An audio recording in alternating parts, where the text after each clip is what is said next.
Shri Gurubhyo Namaha. Arjuna asked Krishna, what is this, Krishna? You say that you told this to Vivaswan so many years ago. That means, how old are you? That's the question that Arjuna asked. That must have been so long ago. How is this even possible? That's the question that Arjuna put forth to Krishna. Now, Krishna answered that question with this verse. Bahuni me vyatitani janmani tavacharjuna tanyaham vedas sarvani natvam vedha parantapa. Many births have happened.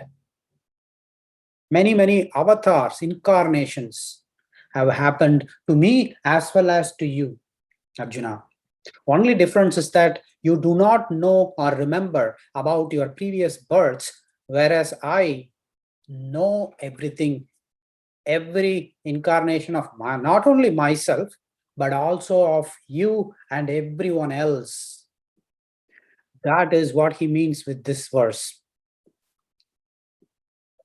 Now, until the previous verse, what we have been learning from Krishna's teachings was that all about the differences between our body and our soul.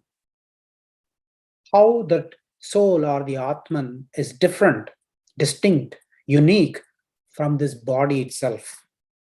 And that soul in itself is who we are. We are just caged or sitting inside this body. And the body itself is different than the Atman, the person itself, whoever that person is. So at any point of time, if you are driving a car and you see that a person is driving that car, you will not say, let's say, for example, that person's name is Lakshman, right? Lakshmana is driving there. That is Lakshmana. He is my friend. That's how we will refer to that person who is driving the car. But once he steps out of the car, let's say opens the doors and steps out of the car, we will identify that person who is walking towards us as Lakshmana and not that car itself, right? We know that that car is different than Lakshmana. While he was sitting inside the car, we did refer to that car itself as Lakshmana. But once he stepped out of that car, we are able to distinguish. That is intelligence, if one is able to distinguish between this body and that person who is sitting inside the body. That difference is what Krishna highlighted, and he spoke at length on various ways of distinguishing it and why we are not able to distinguish that easily. Why we are not able to identify ourselves as the Atman, and why we repeatedly associate ourselves with this body, and how we are driven towards the needs of this body. He mentioned about the intellect that is inside this body. Again, there is part of the body which is not us. Mind, intellect, buddhi, whatever name that you give, that is actually associated with the body. And this body is operating all by itself, taking care of the digestive system, taking care of the excretion system, brain functions, watching, observing, everything is automated. Nothing that person is doing. The person is just a witness sitting inside the body and then just looking at it. It's like that self-driven cars.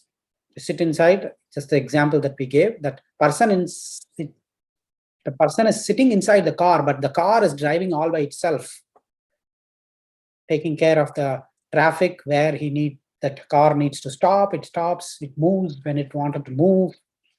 That is how the system of body is created along with the intelligence called mind. None of this body, nor the intellect, nor the intelligence manifested from that intellect is associated with that Atman. That Atman is formless. That Atman knows only bliss and happiness at any moment, every moment. But we ignore that and associate with the bodily pains and pleasures, and we associate, we think, assume that that is what we are, and we incorrectly look at this world. And that is the trouble of all this, is what he had mentioned all the way up to this point of time. Now, starting from now on, he wanted to give us teaching about, from the next few verses, he's going to talk about the next level. The first level is the body, and the next step is mind and intellect. And the next, even above that mind and intellect, is the Atman. Each one is much more important, significant than the ones below. Body is the lowest level. The next level is mind and intellect. The next level, mind is the next level, intellect is the another level above that, because mind is what your emotions are attached to. Intellect will decide what is right and what is wrong. So intellect, and then the Atman itself. So Atman is the one that we truly are. That is what is actually experiencing everything, driving everything, actually. Driving that car, this car is done by that Atman, the energy of that Atman. Now, above Atman, there is one more thing, that is the Paramatman. That is the universal energy. While Atman is the energy which is within ourselves. And that energy is a small ball of energy, is what we all are, truly. We are not this eyes and ears and hair and whatnot. Right? We are truly that.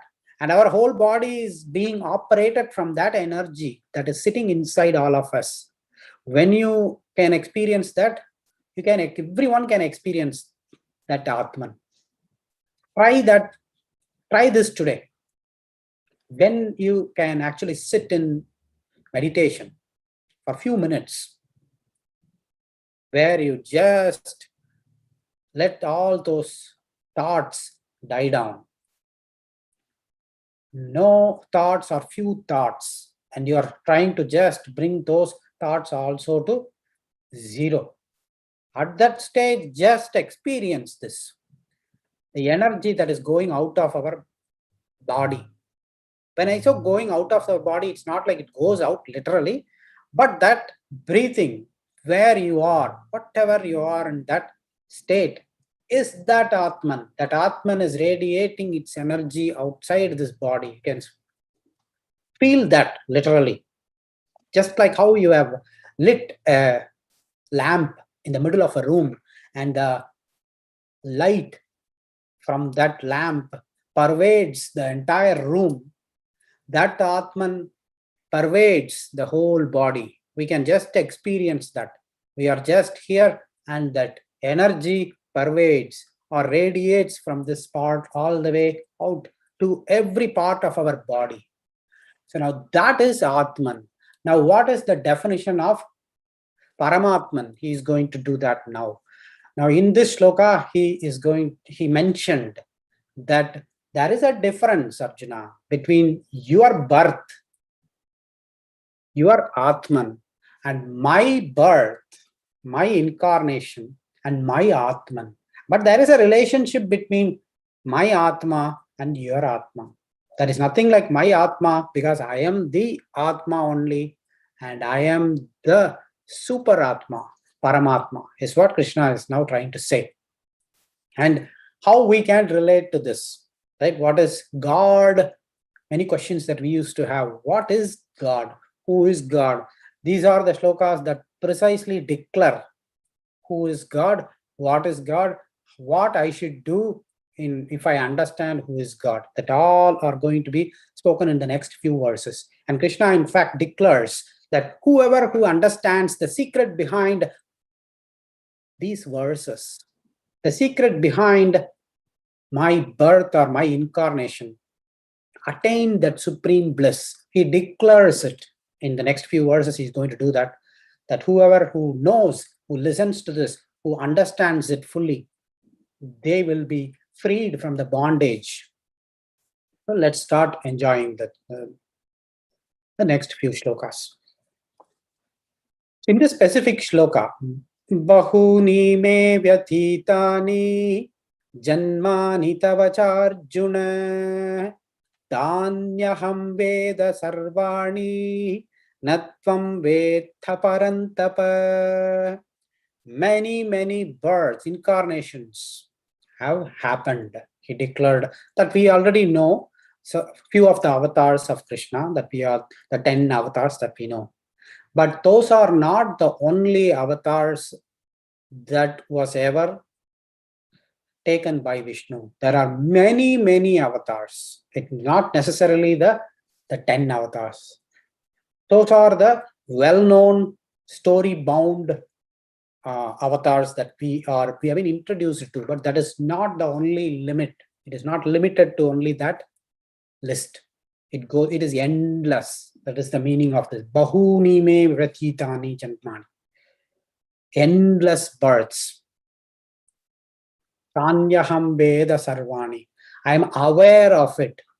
So his claim in this shloka is, I am totally aware of it, but none of us are ever aware of any of our births beyond the one that we have currently taken.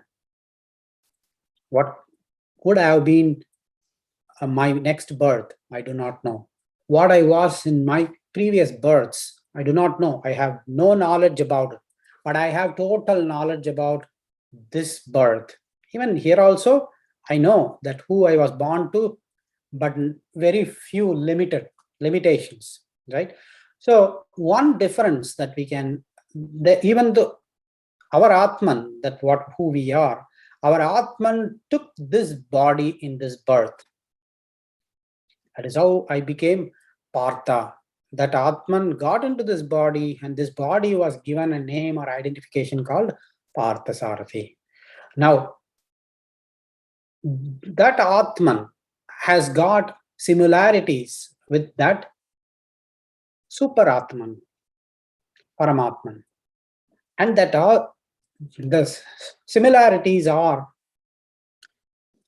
that Atman is eternal, that Paramatman is eternal, the sense like it lives forever. There is no death to that Atman. No one will ever say that Atman died. Even when the world ends, it is not the end of that Super Atman, because everything is going into that Super Atman. So there is no end to the world. Even though physically, materially, we see that everything can be destroyed, all this earth can just be destroyed, solar system can be destroyed, and many stars can just disappear. It has disappeared actually. Mars, for example, life disappeared from Mars. So likewise, and even that planet itself could have got just, vanished from space. Even Earth, if just it vanishes in few moments, only we will be gone. Rest of the universe is going to stay. Still that Atman is there. Even the entire, all planets, the stars that you see in the sky, solar system, right? One solar system that we all know about is one star that we are living in. Sun is our star. So likewise, there are millions of suns that we see in the night. Billions, not even millions, billions and billions and billions, many multi-billions. Even they all disappear. They all go into that Super Atman. So there is no death to himself. Likewise, even this earth disappears. This body will disappear, decompose, but that Atman will not disappear, because that is also eternal. That is one of the key similarities between this Atman of who is me, that is me, and that Atman which is Paramatman. Both are eternal. So end of it, cataclysm, apocalypse, that's what you need to pronounce here. Even that happens, the whole destruction. Paramatma lives, we live. End of it. No materials, no nothing, no cars, no bungalows, no mansions, no nothing. Everything vanished. Finally, Father will be there, children will be there. Father is the Super Atman, children are this Atman. That is why the relationship between God and us is inseparable. Even if we wanted to go away from God, we cannot go. By God, what I mean is that Super Atman. Because God can be any word, right? That is a most misused, most overused word, overloaded word. So whenever I say God, that Super Atman that runs this whole universe, that has got many names. That is the 1000 names that is given to Vishnu, right? And you can call it by any name, Brahman, Atman. You can even refer it by he, she, it. Advaita, for example, Advaitam, where Adi Shankaracharya, they refer it by it. They don't give a he, she to it, but they refer to God as it. And they say that that only exists. That is the one and only thing in this entire universe that exists. So whatever name that you say, that is the only one who exists, and we are part of it. We are not like that and this. We are together with God. Even if all materials get destroyed, this body will go away. So that is eternal. So in that meaning, there is a similarity between this Atman and that Atman. Just like how that Atman is indestructible, it cannot be destroyed by anything. Because that in order for that to be destroyed, there should be much stronger power or energy than that superpower, right? Nothing exists. There is no other superpower or energy than that superpower, because that is the one and only superpower that exists in this entire thing called universe. And so there is no other entity or energy that exists beyond God. God or that super Atman is the only thing that is the super energy. There is nothing like super energy or any such thing, right? And that one is not, how did it become that? For example, many people, when I teach sloka to children, they asked, how did Krishna became Krishna? Or how did he get so much hours? Or Vishnu, how did Vishnu get so much of, lucky that he is God. Why I'm not God? Can I become God? How did he become God? These are the questions that children interestingly ask, right? There is nothing like becoming God. He is already God. He was ever that way. He will ever be that way. There is nothing like he was becoming. So if he wanted to become a super God or a super Atman, then you should have been a lesser than super God, super Atman before that. And he became that, right? There is nothing like lesser than that, because it has to be always super. So that is why that super soul always existed, and we also always existed. And the relationship is, it doesn't end there. The destruction part of it cannot be destroyed. Likewise, ours cannot be destroyed at all. Just the body falls down, but the Atman lives forever, and so it cannot be destructed. For this to become destructed again, that is why in the second chapter we saw that in order for this to be destroyed, our Atman to be destroyed, there should be weapons or means by which it can be destroyed. It cannot be drowned by water. It cannot be dried by air. It cannot be sliced and diced by any weapons. It cannot be burnt by fire. So nothing ever can do anything to this Atman. So that is the truth and relationship between us and superpower. That is the reason that now he is introducing slowly to that super Atman, Paramatman. Now that we have understood our body Atman difference, now we should get the knowledge about Paramatman. Because knowing about the difference is not just enough. We should know where to go from here. There is one more, that Atman is not independent. That Atman cannot act independently. That Atman has to be a servant of that super Atman. That is how we'll have to lead our life. That is the most important thing. Because once we know that, oh, okay, by intellect, we understand this is the knowledge about it. I figured it out. I know what to do. Okay, I will make sure that I will stay detached and I will accept, okay, maybe he's the super Atman or any such thing, but I will live my life like without doing anything and a good person and not harming it. That is not enough. Now we need to understand that we are being directed by him. This Atman itself is not free. This Atman is directed by that super Atman every moment. Whatever that we get in life or whatever that we do in life is a response from that super Atman. That is why whatever that we get, it is because of him, makes perfectly truthful. If something bad happens, why do people say that everything, let him take care? That's what we say, right? Which is true, because the only relationship exists between this Atman and that Atman. That Atman knows how to carry forward this Atman. Whatever decisions that we take, we have to attribute to him, saying that I am doing it on your behalf. I don't have anything to this. I'm doing it on your behalf. How to take decisions, how to do, how to look at things, what to avoid. Next shloka is going to explain much better. So let's see that one.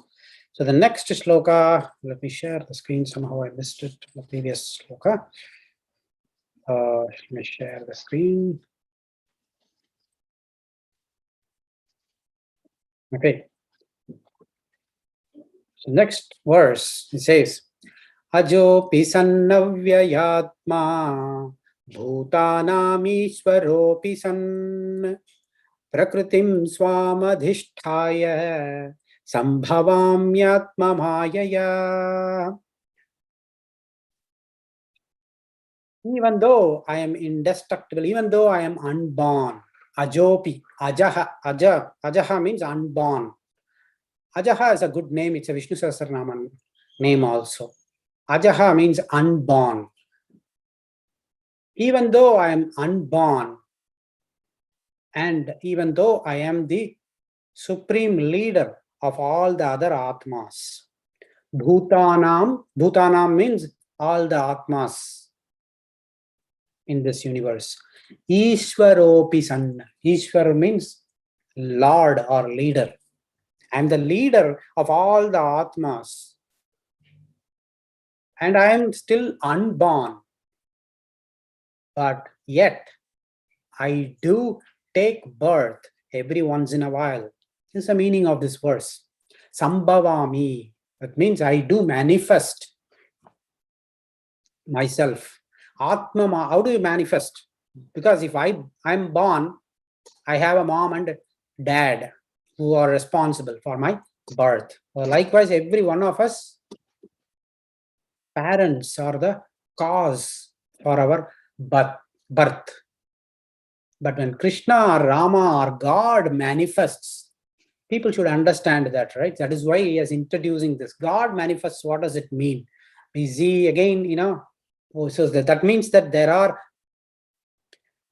parents to God also. Then are they super god, such kind of confusion will happen. If Krishna is born, then Devaki and Yashoda are much bigger than Krishna, or they are same, or because they gave birth to Krishna himself. So that's the question that people will ask. So now that is why he is giving the clarification here that I am Ajaha, Ajopi, Ajaha, Api. Api is in spite of, even though, right? In spite, Ajaha means I'm unborn. Even though I'm unborn, I manifest myself in this world. So how then Arjuna asked, how is it possible? One hand you say that you are unborn. Unborn is you're never born. So that's why he didn't say I'm born. He says that I manifest in this world. Sambhavami. I manifest myself in this world. How? Atmamayaya. Through my yogic Maya, powers of Maya, I just incarnate in this world, or I just manifest in this world. So there are multiple meanings to it. If you understand it, you will really appreciate that, oh, it is a lot of meaning loaded into this shloka to understand about the birth of Vishnu or incarnation of Vishnu, whichever way that you look at it, and how, what we can do about it.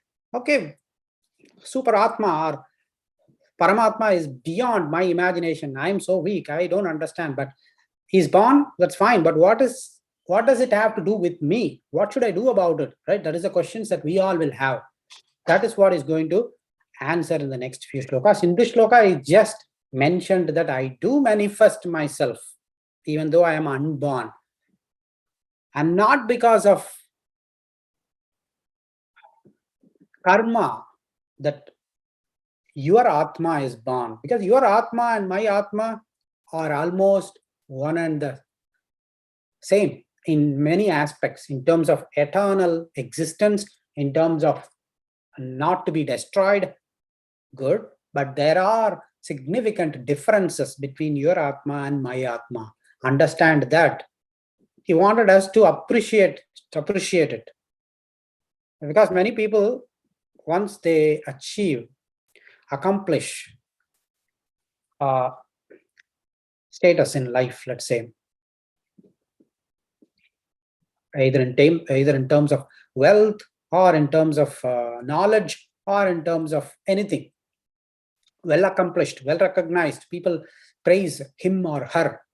They are at the peak of their career. So what is naturally, thought that will enter into their minds? I am God. Oh, looks like I'm an incarnation of God. That's why I'm just doing it. That is why no matter whatever that your accomplishments are, it is just bodily and intellect level only.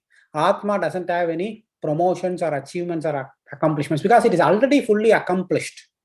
That is that Atman is the seat of happiness, that only knows happiness.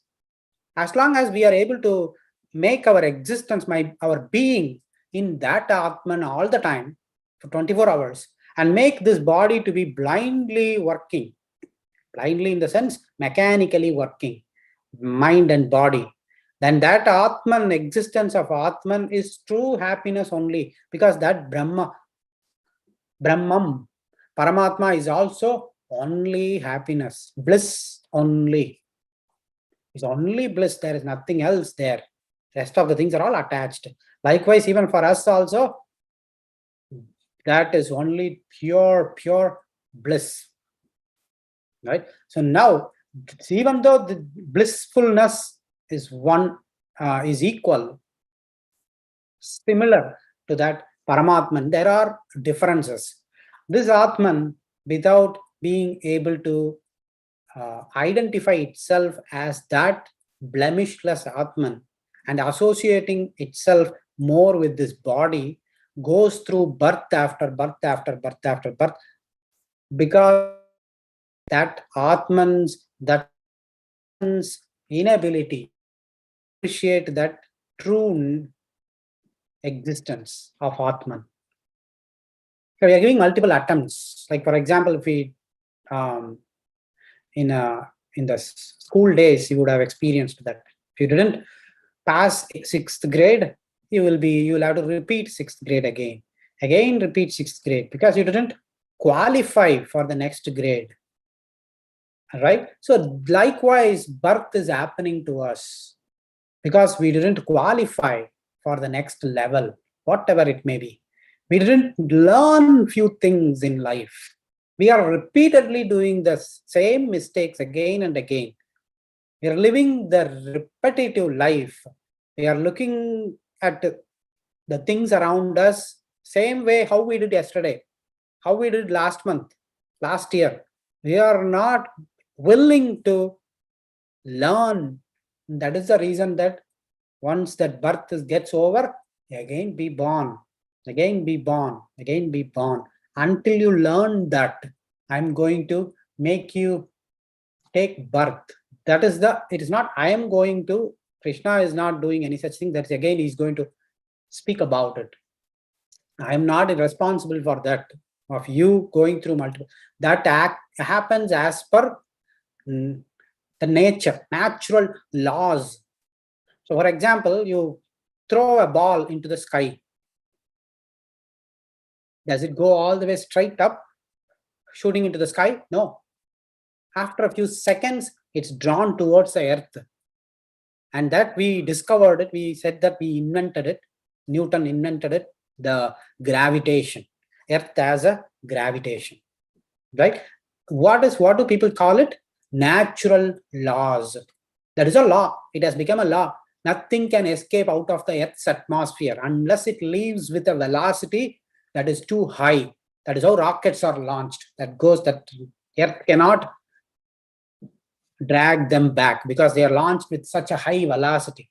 Now, unless that velocity is reached, all body or objects or materials will be held on Earth. They cannot go up. That is true even for our birth also.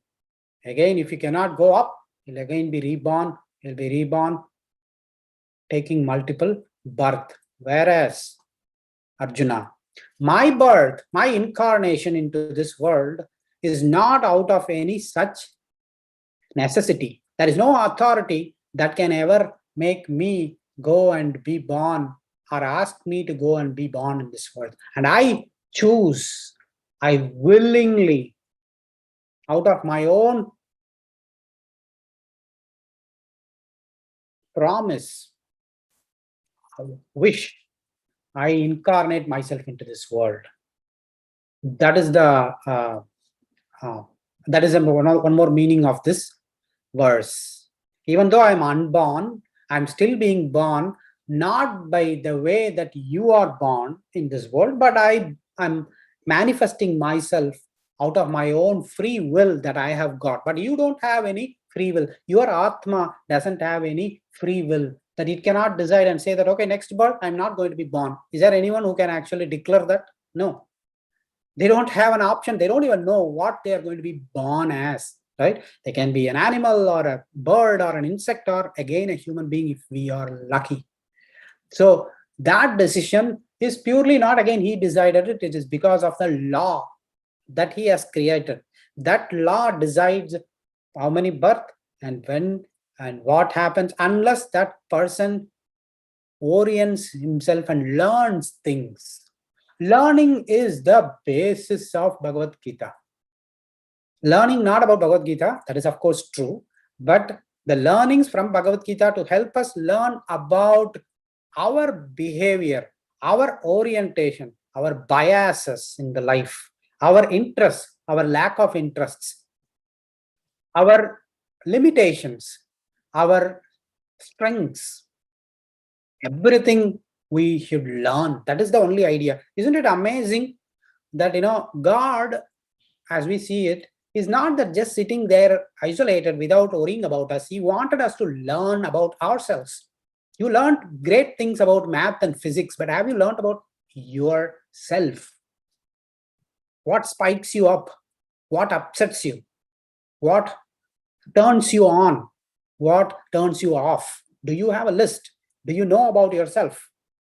Why are you reacting? Why are you not reacting for few things? Are you aware of your own inner drives, motivations, priorities that runs within you?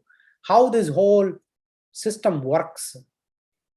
Have you ever taken interest in your own behavior and try to learn from what is outside and adapt yourself and learn about what is that you have to do? And do you know that I am sitting above and I hold the control on you? You are just like a puppet and I am running the puppet show. Are you aware of it? That is the question that he wanted us to answer, to get an answer to. Not just, okay, I've got two hands, two legs, and I have got two eyes, and I have everything working perfectly well, fit in my body. Let me go around, do enjoy. He doesn't stop us from having fun in this world. That is always welcome, because there is a reason that, but that it should not end there. Purpose is not just, purpose is much more. So, and wow, an Atma cannot have a body by itself. And once you give a body, that is when that Atma can do all those things. If you remove this body, Atma cannot do anything. Any actions have to be performed using this body. If I want to speak, I cannot say that Atma will speak. Atma is the one that is driving it, but my needed mouth, tongue, and the whole speech mechanism inside me to work properly so that I can speak. But when I just speak, doesn't mean that I'm speaking. That speech mechanism is making me speak. But inner Atma is the driving force. That is true with every one of us. If I do some actions with both hands, my hands are just organs helping me do it. But the inner person, that Atma, is the one, that intent that needs to be purified. So that is the intention here in this, where we all take birth out of necessity to fulfill the karmas that we all have and to refine ourselves, so that ultimately we identify that destination to be Paramatma. But for him, there is nothing like destination, because he's already in the destination. He has already reached. There is nothing more for him to accomplish. But he is doing it out of his free will. We can say that is why Mahalakshmi, we always say Mahalakshmi, Mahavishnu. So it is not male oriented or female oriented or any such thing. We have made sure that you can refer it by either Mahalakshmi if you like female oriented worship, or Mahavishnu, male oriented worship. So a few things, just in few languages, there are some genders associated. That is why Mahavishnu and Mahalakshmi. Few things, like even in this world, they are identified, classified. It's easier for us to relate to. But as far as God is concerned, there is nothing like gender at all. It is only for our ease of understanding. He is being referred to as Mahavishnu, Mahalakshmi. And Mahavishnu and Mahalakshmi are always together referred. There is nothing like Mahavishnu is superior, Mahalakshmi is inferior, any such thing. No. In fact, in most of the places, Mahalakshmi is projected at least to be as inferior, superior to Mahavishnu. Because whenever there is wealth, people speak about Mahalakshmi and not about Mahavishnu. Right? So that itself is significant. So that Super Atman always is only one thing, and that one thing decides everything, and that one thing is having relationship towards this many things. And that one thing, whenever you think about it, that one thing is God. Many things you think about it is Atman. The rest of the things are just lifeless things, including this body, this laptop, whatever that you see, you hear in this world, lifeless objects.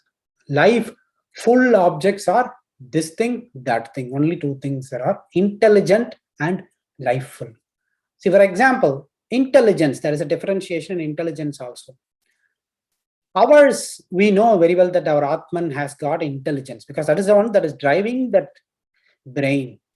Intelligence is, by nature, we have absolute bliss and intelligence. Sat Chit Anandam. Sat Chit Anandam is Anandam, it's bliss. Chit is intelligence. Sat is truthful intelligence and blissfulness. That is Sat Chit Anandam. So we are also truthful, intelligent, and happy. That super also is that way. So with that, we'll move on to the next verse. Yada yada hi dharmasya glanirbhavati bharata abhyuthanam dharmasya tadatmanam srujamyaham. So in this verse, he says that when he will manifest, because he told that he will manifest in a different way out of his own free will. Now, when will that happen? Is what Arjuna is asking. Whenever there is a decline in righteousness, dharma, to be more specific, right? We all understand the meaning of dharma. Whenever there is a decline in dharma, and whenever there is a increase in adharma, unrightful activities, I will manifest. Now there are two meanings to it. Plain meaning we all know. In this world, whenever there is a decline in dharma or increase in adharma, then God will manifest himself. That is all we all know, right? Whenever Krishna has incarnated, and at that time it was peak of adharma, and Pandavas were robbed of their wealth. That is how we know, which is also true. And if we go with that approach to God, that is absolutely a literal meaning. That is what the literal meaning of this verse also. But there is a slightly deeper meaning you can read from between the lines. Yada yada hi dharmasya. Yada yada hi is whenever, right? As and when. As and when. Yada yada hi dharmasya, to dharma. Glanir bhavati. Glanir is decline. Bhavati bharata. Bhavati happens. Whenever there is a decline happens to dharma, abhyuthanam adharmasya. Abhyuthanam adharmasya is adharma increases. Abhyuthanam is increase in adharma. Tadatmanam. At that time, I manifest. My Atman manifests. So Jamyaham. Now, it should be useful to us when we think about this verse. If Krishna declared that he is going to be taking avatars every once in a while whenever dharma declines, which is good for few people, that will definitely be helpful, because people who worry about a lot about this world. Oh, there is so many things happening in this world. This is dharma. There is nothing good happening. This is going down. That is going down. People, terrorists are all attacking. Innocents are all get to that. People who are worried, that literal meaning will definitely help them give a peace of mind. Okay, maybe this shloka, I believe Krishna will take an incarnation, which is true, which will happen one day, but we don't know when it will happen. But right now, on this birth, how do I make meaning out of this verse? Maybe 100,000 years ago, or maybe, as he said, Bahuni me vyatitani janmani.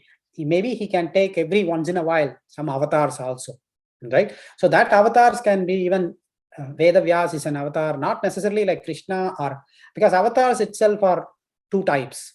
One is he uses his powers. That super Atma uses his powers, and he just gives those powers to one of the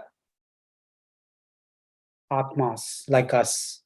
So that Atma gets activated and that does a lot of things. Veda Vyasa, for example, himself is an avatar, but it is not the same avatar like Krishna avatar or Rama avatar, but it is just the his energy or his powers have been a part of his powers have been given to Veda Vyas so that he is an avatar by himself and he did what he has to be done to this world by producing, by putting together all the Vedas and then by producing two great epics, right? Srimad Bhagavatam and also the uh,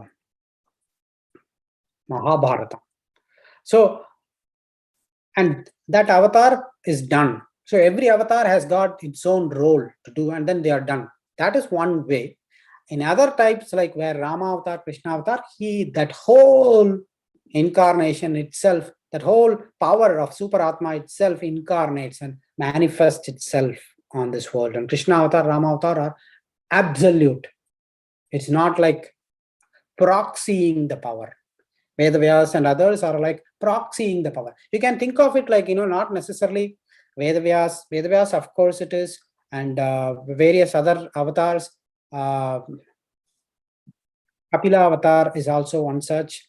And you can think of later years, even recently, right? Many researchers, many inventors.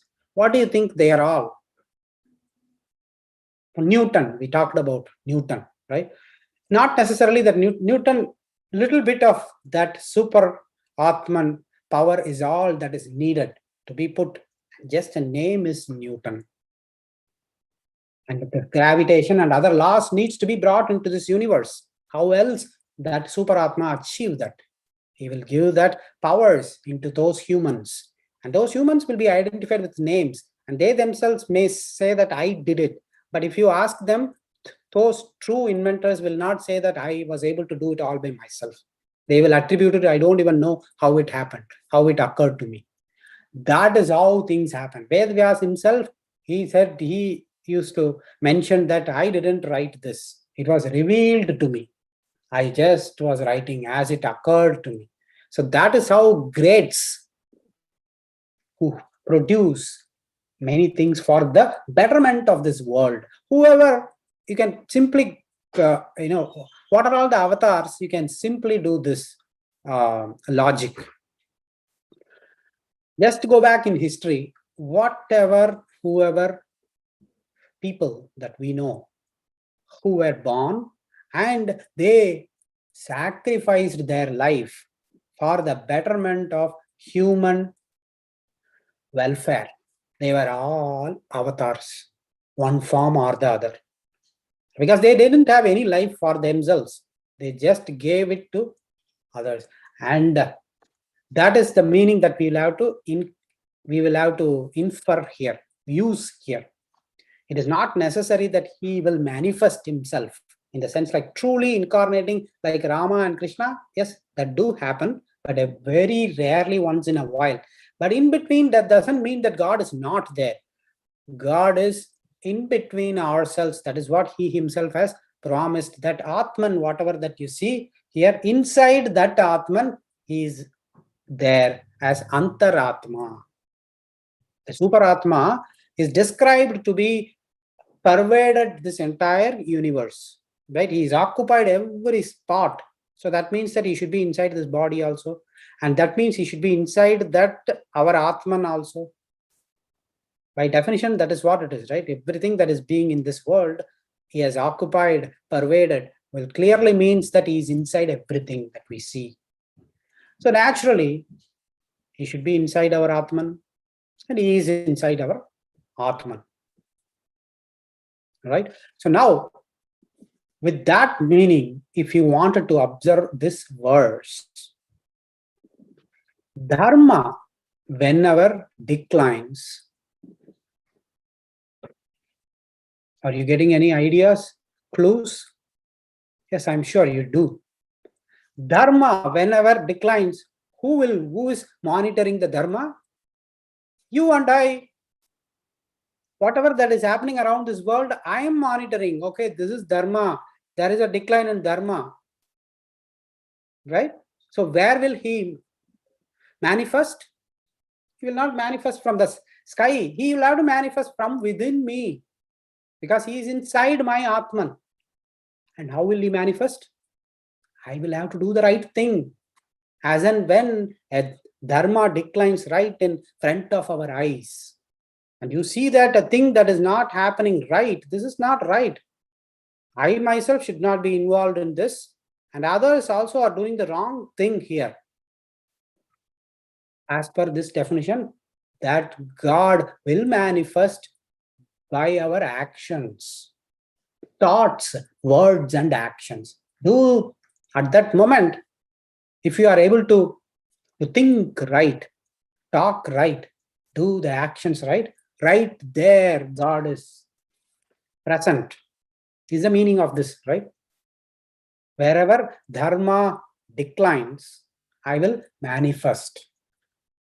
You and I, whenever we see dharma being declining, bring out that God and make it happen. Make sure that the dharma is lifted instead of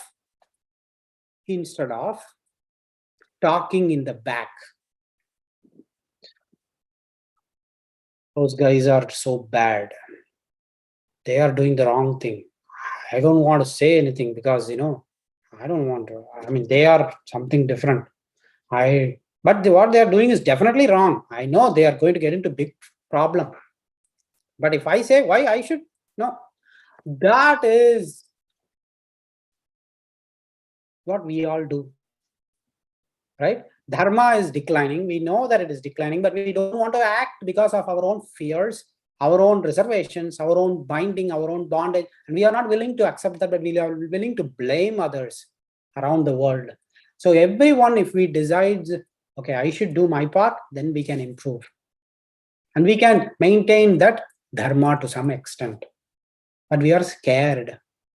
We are worried about the repercussions. Oh, what will happen if I go and then ask, in the company in which I am working, they are doing the wrong thing. They are doing big illegal things, but I don't know. The big upper management is doing that. But one thing is we should try to bring up. If not, I don't want to be in this company. At least that action we'll have to do it. Guys, I don't know. Let he look at it. I don't want to be in this company. But we will not resign because we needed the monthly pay, and we know that if we resign this company, we will not get the job anywhere else. So we will keep sitting, but we will keep talking about it to others. We derive pleasure. That much is our dharma consciousness. But I'm good because I know that they are doing wrong. That I'm happy with that. That should not be it, right? As per this shloka. And then the next part, whenever dharma declines and adharma increases, wrong things increase, the right thing takes a beating.